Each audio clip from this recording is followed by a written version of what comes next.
Hi, in this video, I'm going to be showing you how you can send an email using Wild Apricot to our WSTA members. The first thing that you're going to want to do is access our WSTA Wild Apricot page. And then on the left-hand column, you're going to find communication. From communication, you can scroll over and down. And I recommend that you start with an email template. From the email template, I have made two templates that are going to be pretty easy for beginners to use. The first one is a two-column template, and the second is a single-column template. So let me show you what those look like. What I would do is, let's say I just want to use the single-column template. I'm going to open this up, and then I want to duplicate it. Once I've duplicated it, I can rename, come up with whatever subject line that you would like. And then you're going to move on to the next step, which is to design the body of the email.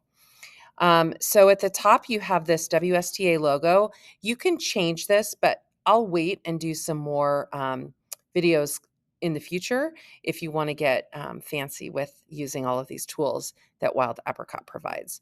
But for now, you can just leave that image there, and then you'll click on this area here, and you can change the title completely, or you can just add in the number of your region. Okay, so you could call this Region 10 newsletter. And then I'm going to click on this main body so that I can edit the text in here. If I would like to insert an image, I can do that. To insert the image, you would simply click Insert Image. And we have a bunch of images that are part of our Wild Apricot account that are in here, and you can scroll through these. You can see, at least on my computer, it can sometimes take a while to load. The other thing that you can do is you can browse images on your own computer. We'll just put in this. This was for an assessment task I was writing about glow sticks. You should be able to just click insert without having to wait and find it. So if I click insert, boom, there it is. So this would be my image. This is the way that you can add images. If you decide you don't want this image, you would simply click goodbye, and it says delete gadget, yes. Now I can drop another gadget here. Maybe I want to add some more text and I want it to be a different text box. And then I can just start typing. Or if I don't want it at all, I can simply hover over the top and delete the whole thing. So hopefully this template will give you some flexibility in the message that you want to send, but also not make it so overwhelming that you just hesitate to send out a message. If you want to get fancy with the text, you can highlight your text, and up top here, there are several different fonts to choose from.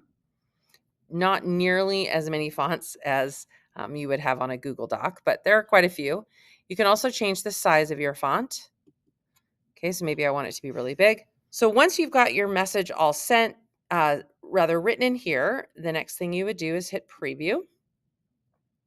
You're going to be able to see both versions. What does it look like if somebody opens up your message from the desktop? It would look like this. What about from the mobile?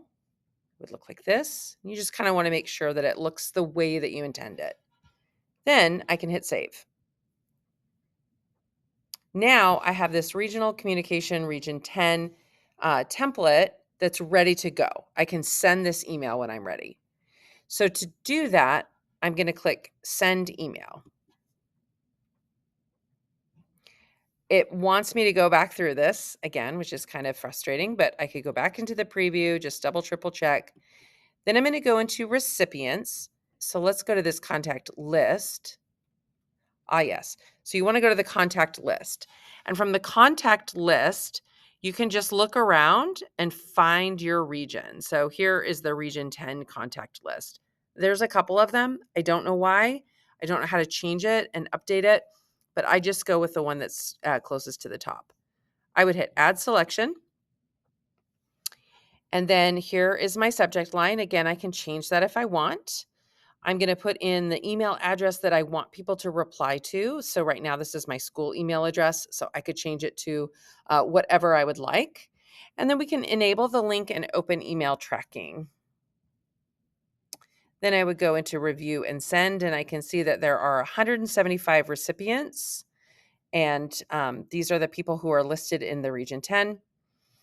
I can edit this subject. So I could just go back to that. I could also schedule it to rather to send later. So maybe I don't want to send it out at 6:15 on a Tuesday. Maybe I want to wait and send that out first thing on Monday morning. And that would be ready to go. And then instead of hitting send, I would hit schedule. If I want to just send it now, I click here and I hit send. So here is this news from WSTA. It was created by me. So basically, that's all there is to it. Let's go back to that email template. If you wanted to do the 2 column, it looks like this. And again, you would want to make sure that you duplicate this so that we can keep this template for anyone who wants to use it. All right. I hope this helps.